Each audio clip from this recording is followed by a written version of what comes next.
Well, good afternoon, everyone. I want to welcome you all to the Museum of the Albemarle for the final History for Lunch presentation of 2023. As usual, we are also streaming this on Zoom. We just ask that those of you all who are virtual to please mute your microphone and then use the chat for your questions. We'll have a Q&A session for everyone at the end of the lecture.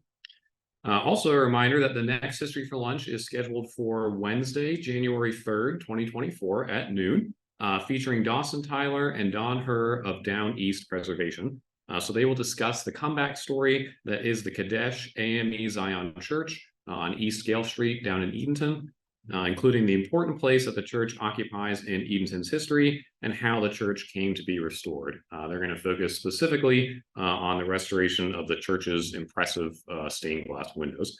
And that lecture is held in conjunction with our new exhibit, Crafted from Wood, which is now open up on the second floor. So I highly encourage you all to check it out if you haven't already. Now today we welcome Kimberly Kenyon. She's the head conservator for the North Carolina Office of State Archaeology's Queen Anne's Revenge Conservation Lab. She is overseeing the reconservation of 3 dugout canoes that were excavated from Lake Phelps in the late 1980s. Ms. Kenyon will share the history of Native American activity around Lake Phelps, the discovery of dozens of canoes in the lake, and the conservation measures taken for those that were recovered. So please join me in welcoming Ms. Kenyon. Thank you.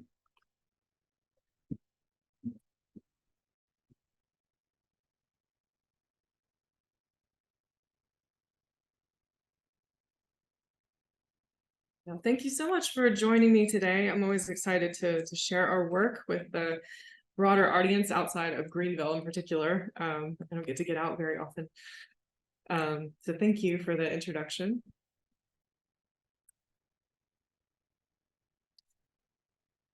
Archaeological evidence suggests that the Lake Phelps area was occupied at least seasonally by prehistoric Native Americans from the late Paleo-Indian period through the late Woodland period, with artifacts dating back to around as early as 9000 BC.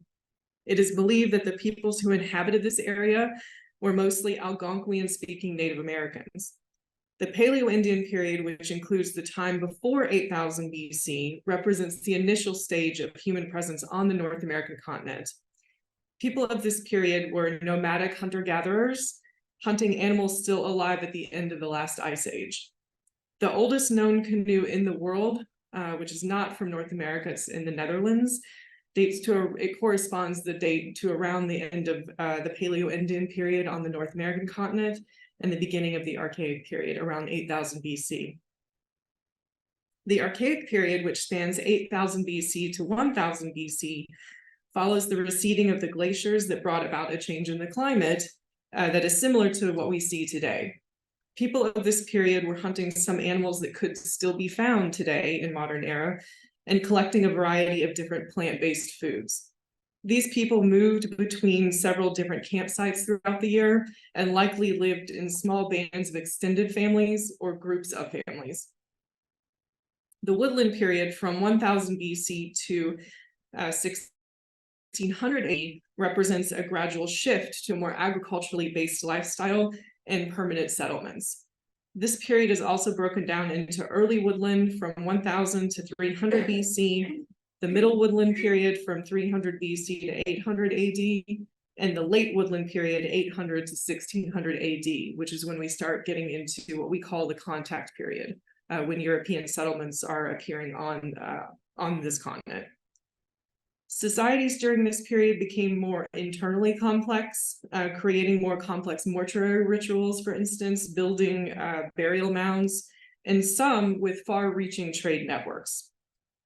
During this period is also when Native Americans really started to use various types of ceramic vessels. Throughout this timeline, you can see various artifacts that have been discovered around Lake Phelps so far, including different projectile points, the lithics or stone points you see here, and a variety of different ceramic vessels. The beautiful Lake Phelps is the second largest natural lake in North Carolina and is located in the eastern NC between the Albemarle Sound and the Pamlico River. The lake covers 16,000 acres and has a maximum depth of around 9 to 10 feet, with an average of only 4.5 feet. The water is incredibly clear due to the lake's higher elevation than the surrounding area, and the fact that it is almost entirely rain-fed. It was not until the 18th century that plantations started to be established in the vicinity, and that drainage ditches were cut from the lake to the Scuppernong River to drain the adjacent peat bogs in order to farm them. The north shore of Lake Phelps has one of the last old-growth forests in eastern North Carolina. The trunks of some of the bald cypress trees measure up to 10 feet in diameter. The north shore is also where all the Lake Phelps canoes have been discovered. All the canoes discovered in the lake are dugout canoes. Usually dugouts are made of hardwoods, but Lake Phelps canoes are made of the bald cypress from around the lake, of which heartwood naturally resists decay, so an ideal material for this purpose. Most dugout canoes were about 40 feet in length, so the trees needed to create them were absolutely massive and very old. A method Native Americans used to fell a large tree was to light a fire at the base and use a coating of mud and straw to make sure the fire did not spread up the tree and consume it. Stone tools were then used to chip away the charred trunk until the weight of the tree caused it to fall. The bark was then removed all at once, sometimes also removing the sapwood and then followed by shaping of the ends. This was mostly done with stone tools. To hollow out the canoe, carefully tended fires slowly burned into the log, and tools were used to occasionally scrape away the charred wood. Sometimes gum or rosin was applied to help control what parts of the log were burned. Sometimes the canoes would also be covered in grease to help protect and seal the wood following seasons and possible years of use. These images are from the artist and colonist John White, who saw firsthand how Native Americans made and used dugout canoes during the 16th century. Due to the time and effort put into crafting dugouts, it was important to protect and preserve them for as long as possible. It is believed that some Native Americans would bury their canoes when they left an area for the season to help protect them from degrading faster. These canoes could then be recovered year to year and be used for many more years after that. Dugout canoes were often used for travel up and down rivers, as well as fishing, which you can see here in another drawing by John White. During a period of drought in the 1980s, the water level in Lake Phelps dropped to a point that the canoes could easily be seen sticking up out of the lake bed and some out of the water entirely. This was not ideal to their preservation. Buried in the sediment under the water, they were in a mostly anaerobic environment or in an environment without oxygen. Without oxygen in the sediment, there are fewer microorganisms to feed on the wood and to promote its degradation, to break it down. Once these were spotted, they were brought to the attention of Pettigrew State Park and my office, the Office of State Archaeology.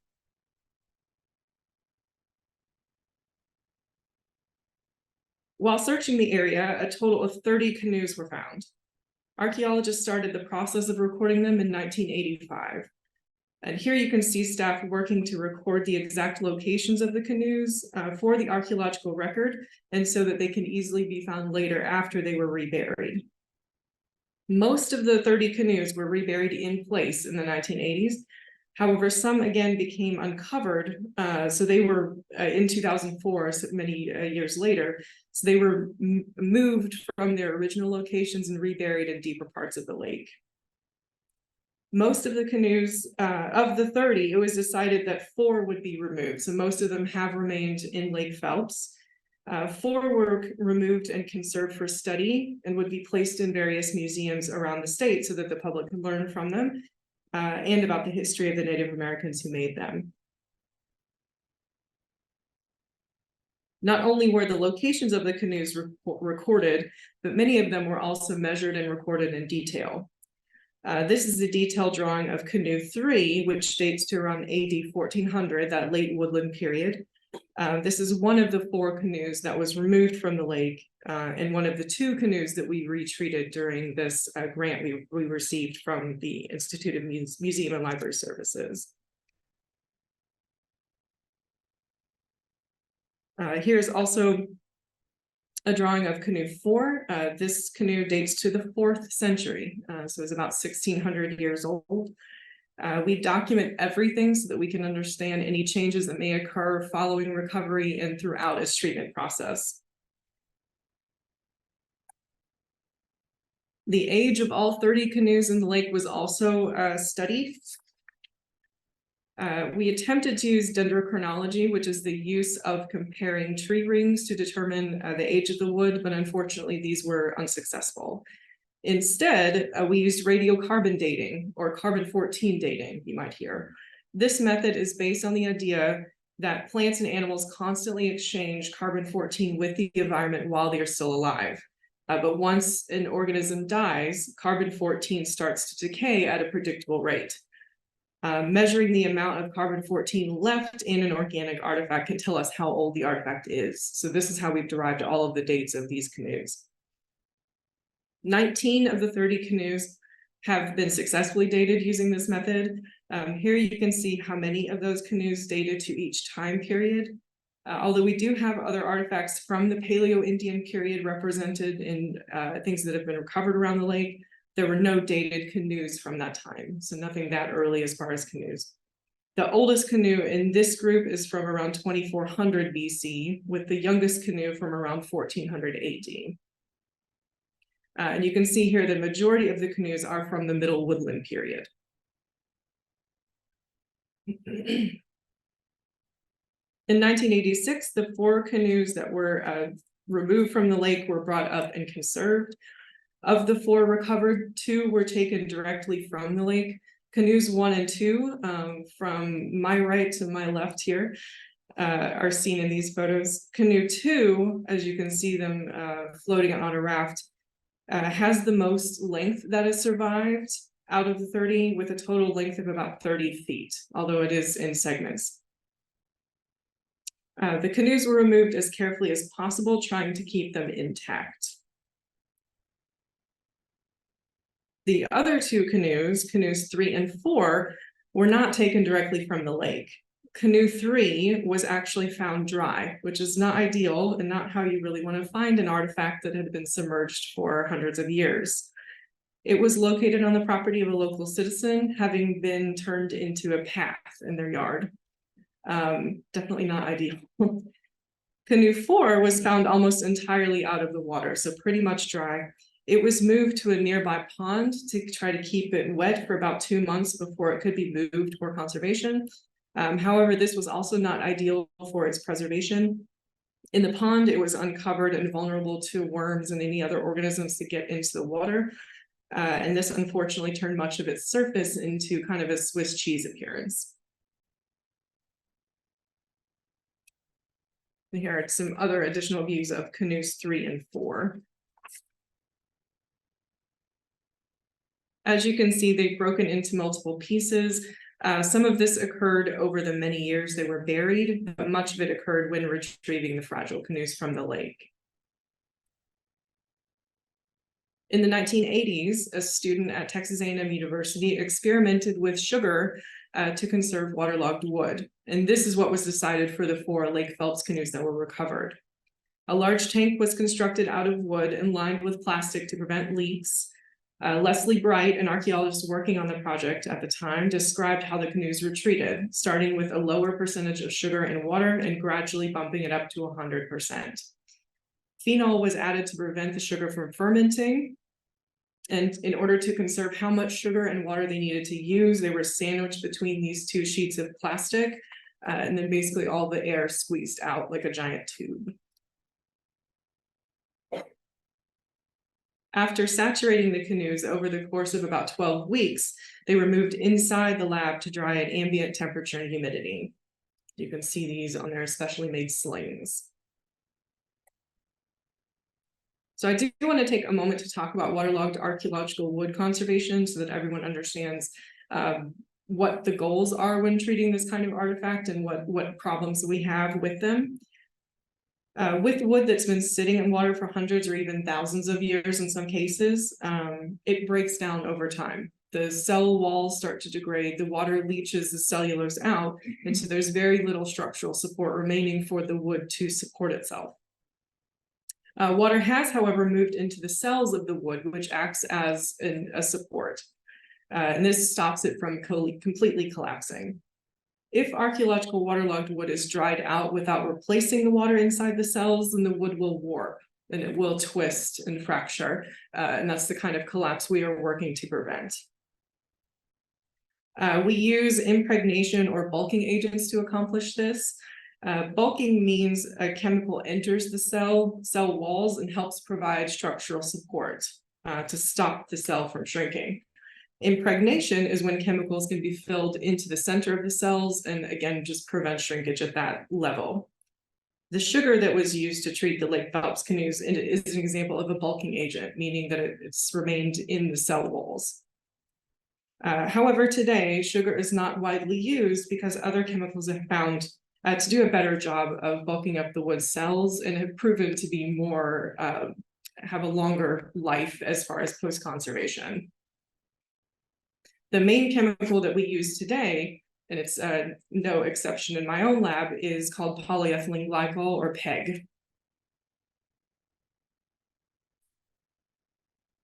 So turning back to the conservation of the Lake Phelps canoes, unfortunately, the sugar has indeed developed problems over the last several decades. Canoes 3 and 4 were stored and displayed at Pettigrew State Park in an environment that was not environmentally controlled. They suffered drastic swings in temperature and humidity daily and seasonally. Of course, we're all aware of the weather along this part of the world. So temperatures range from below freezing in the winter to above 90 degrees in the summer, along with vastly different humidity depending on the time of year. And all of those fluctuations are extremely detrimental to archaeological artifacts in general.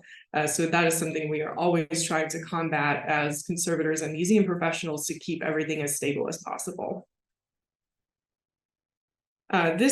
All of these fluctuations cause sugar to migrate to the surface, and which in turn caused a lot of damage to each fragment of these canoes.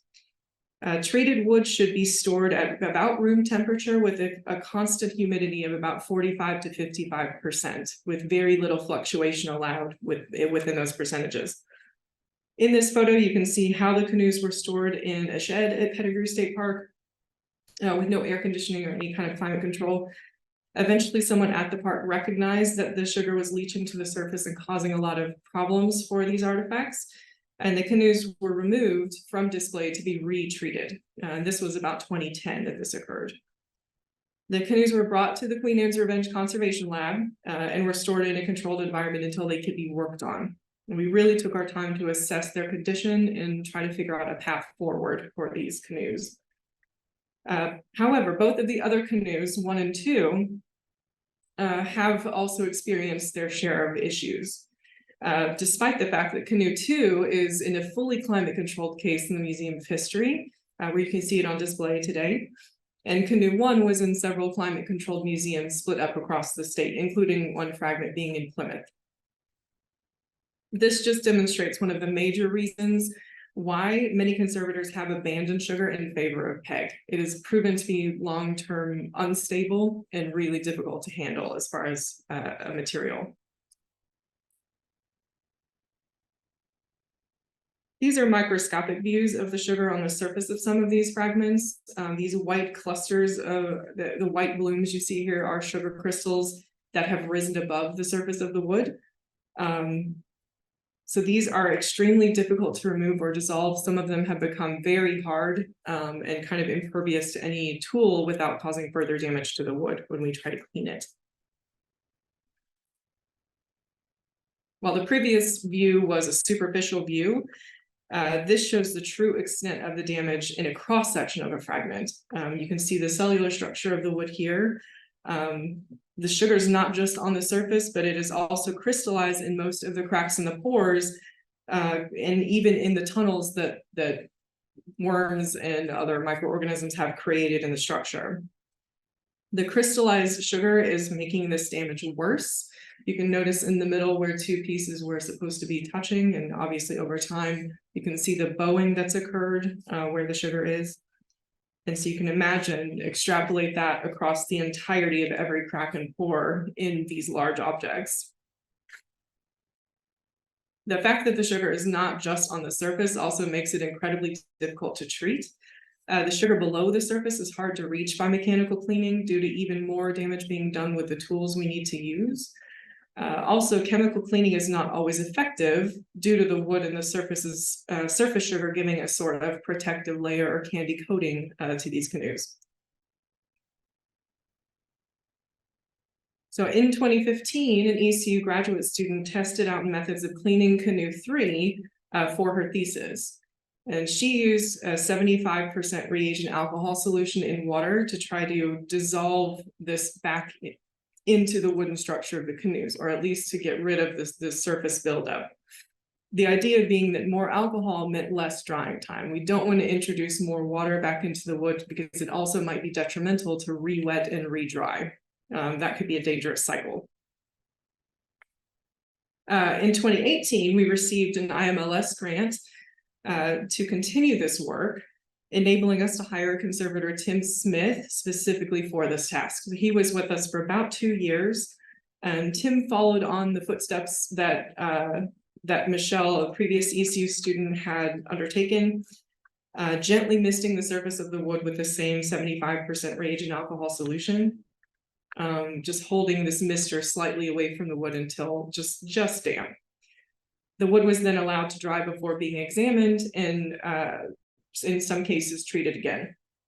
Unfortunately, this treatment didn't work as well as we had hoped, due largely to the fact that sugar is not soluble in reagent alcohol. So Tim tried different variations of this treatment, but a lot of the sugar was still left behind. And this shows before and after his trials. The image on my right this was one of the worst fragments that we observed as far as sugar buildup and incrustation. And the image on the left is after his initial treatment of spraying with reagent alcohol. The sugar obviously has not completely dissolved. And we also observed that occasionally after drying, post-treatment, new sugar would continuously appear and bloom at the surface.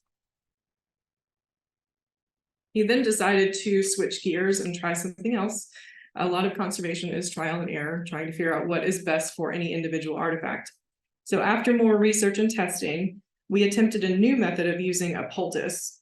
Poultices are most commonly used for cleaning and conserving masonry or any large artifacts that you can't submerge into a solution. We briefly considered retreating them by soaking all of the sugar out.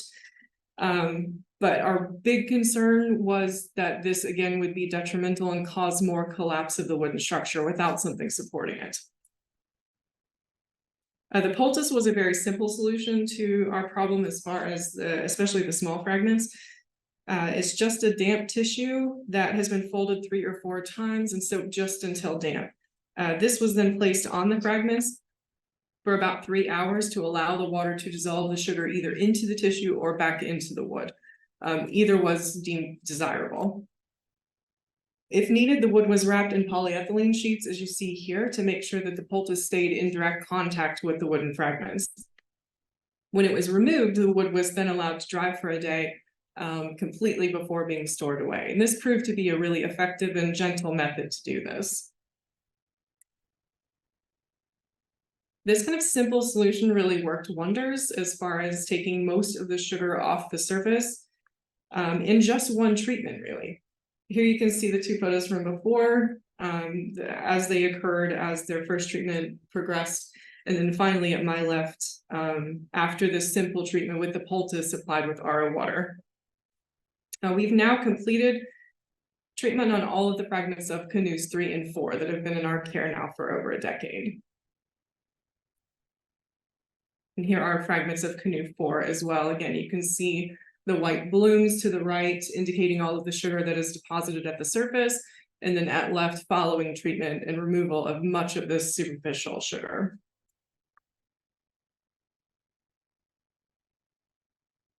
Canoe 3 is in much better shape than canoe 4, likely due to its age having about 1,000 years fewer wear and tear. The conditions it experienced after the lake also likely played a role in its current state.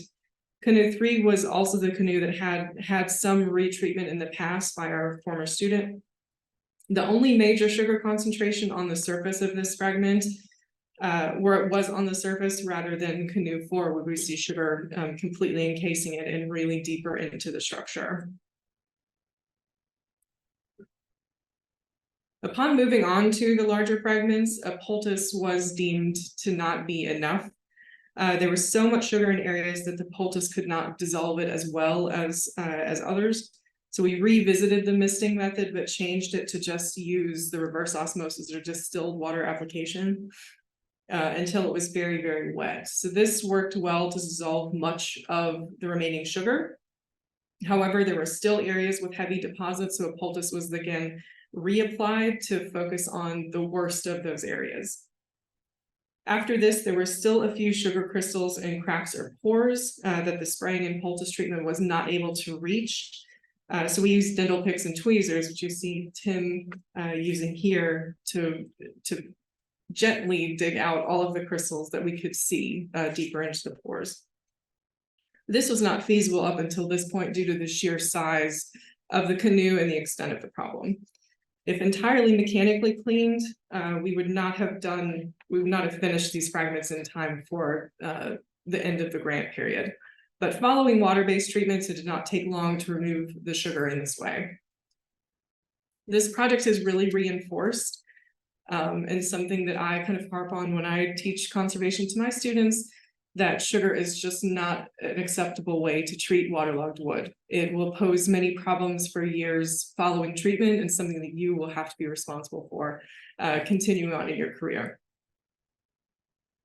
It is really important to learn from previous treatments to help grow our field and our understanding of materials, but lean into more stable and modern treatment options.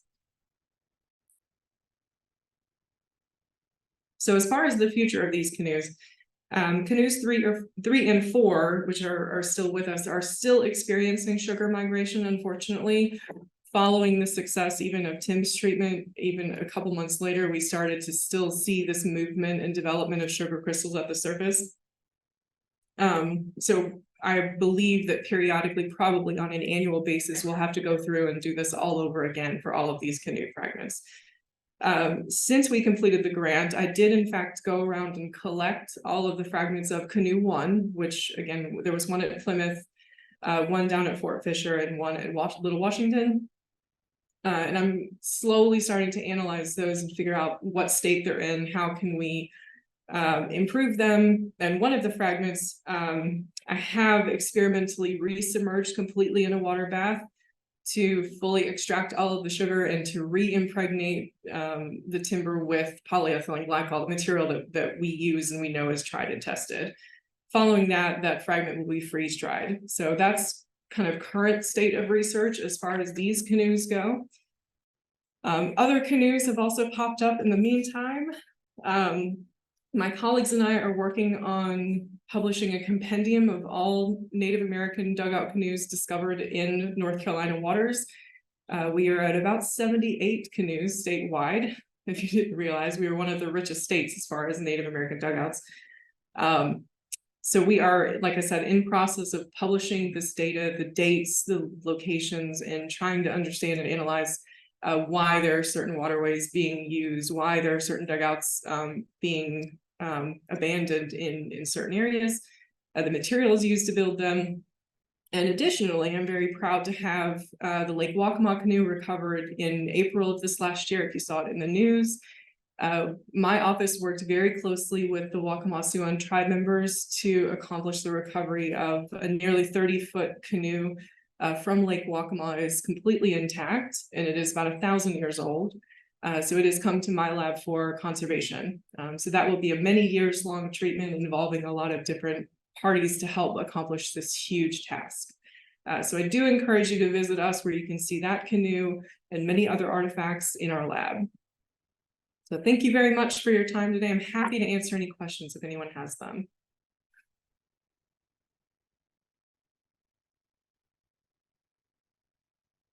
So why did you? I'm sorry? All cypress? The canoes from Lake Phelps are all cypress.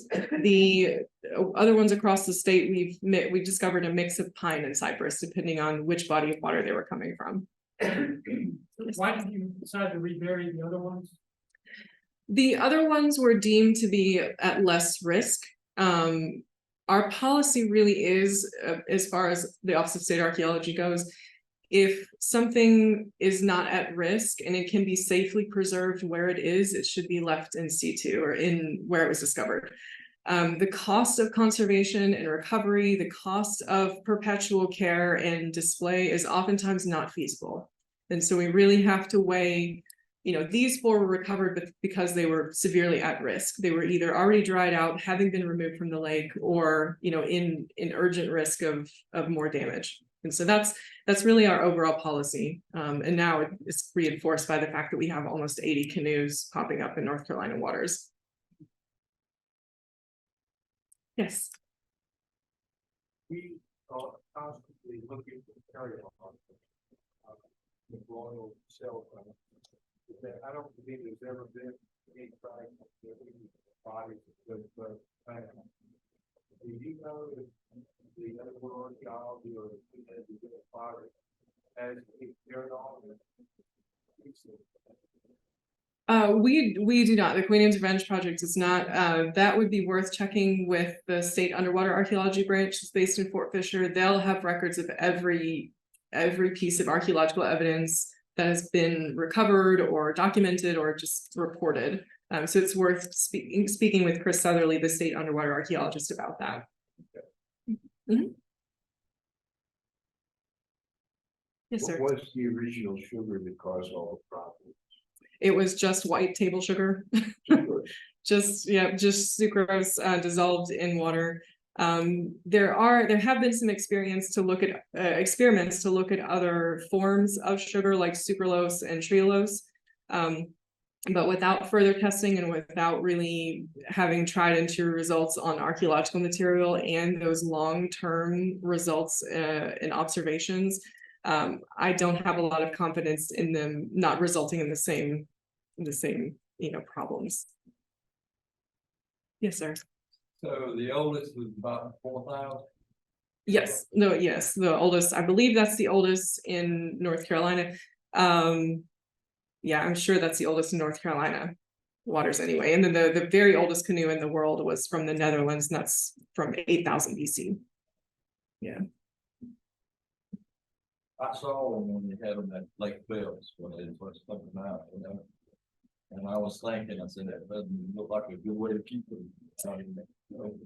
No, and that's definitely something we stress, is that anything that is recovered from a marine environment like this, whether it's freshwater, saltwater, whichever, has really undergone severe degradation that has to be tightly controlled for the rest of its life. So, another reason we can't raise every single vessel that we find. The cost is very prohibitive, but finding spaces that are appropriate for the exhibit of materials like this is a real challenge.